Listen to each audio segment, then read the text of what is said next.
For the novice baker, a galette, which is pie's free-form cousin, will give you the confidence you need before trying actual pies and tarts. For added crunch and flavor in the crust, I'm using cornmeal in this mouth-watering Plum Galette.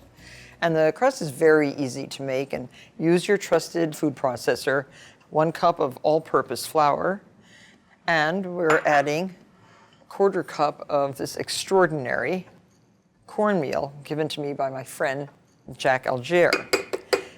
So it's going to have a fabulous taste. 1/2 teaspoon of salt, 1 tablespoon of granulated sugar, and that's basically the dry ingredients. Cold butter. Like all pie crusts, make it cold, bake it hot. Remember that. So everything should be cold. I'm just basically sifting the dry ingredients together by pulsing. Add your butter. And this is 1 stick of butter cut into small cubes. And this gets processed right into the dry ingredients by pulsing. And you want to leave a little bit of butter visible. I always say it should look like coarse oatmeal. And that there, it's pretty much that. And then we add 2 tablespoons of ice water mixed with 1 large egg yolk. So separate your egg yolk from the white. Save the white. I love to save it in a plastic container like this, and I just keep adding egg whites and writing on the cover what it is. So that can be used for angel food cake or something else. And 2 tablespoons of iced water. No ice cubes. If you get an ice cube in your pastry, it will make a wet spot. And that wet spot will make a hole. And you will not have a beautiful crust there. And so just pour this liquid down the feed tube while pulsing. That looks just right. Just starting to come together. And if you put it in your hand, it stops crumbling. That's exactly what we want. And this gets wrapped up in plastic wrap, and that will be your crust. And now, if you gather your pastry into this plastic wrap,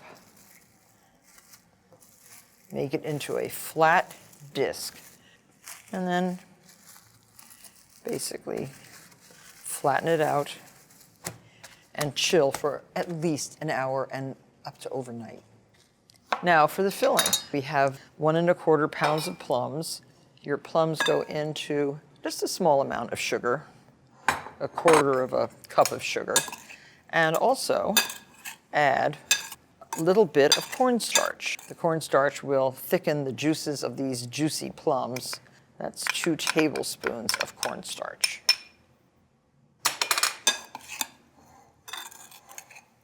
Let them sit for a little while.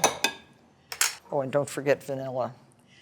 Split the vanilla bean down its length and scrape with the flat side of the knife. Those are millions and millions of little vanilla bean seeds. And this goes right into your bowl with your plums. Stir these up. They smell very good. So now we're actually ready to roll out our galette crust. This one we want to be about 12 inches in diameter. A few little cracks. Now if you're making it very rustic, you can just leave the free-form edge. If you want it to be a little bit more formal, you can cut around the edge with a pastry wheel. But notice how easy it is to pick up if you roll it on your pin like this.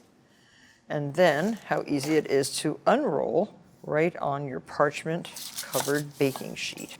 There. And this is the crust for our galette. Put your plums right in the center. It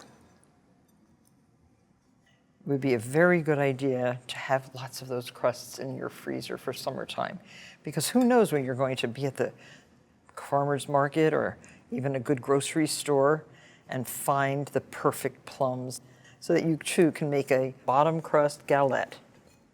Use all that nice juice. And then make sure your hands are clean before you start to fold up the edge over the fruit. You can, as I say, do it in a rustic fashion like this.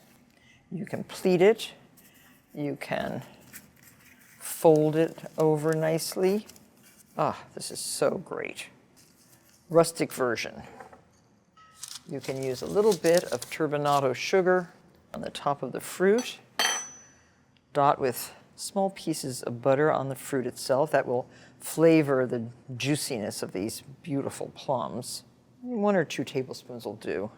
And this will go right into the refrigerator to chill for approximately an hour before you put it into the oven.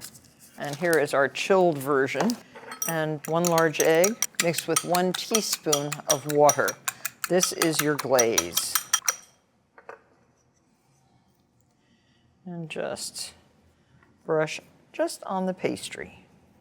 Your oven is preheated to 375 degrees, and this will take approximately 35 minutes or so, or 40 minutes to bake at that temperature. A galette is such an easy version of a fruit pie. A little bit of that sugar on the crust. And there you have a spectacular galette ready to go into the oven. So the galette has been placed on a flat surface. I like it right on the parchment because it's the only way really that you can lift it off the tray, and then serve these lovely wedges with either whipped cream, creme fraiche, or even a scoop of buttermilk sorbet. Enjoy.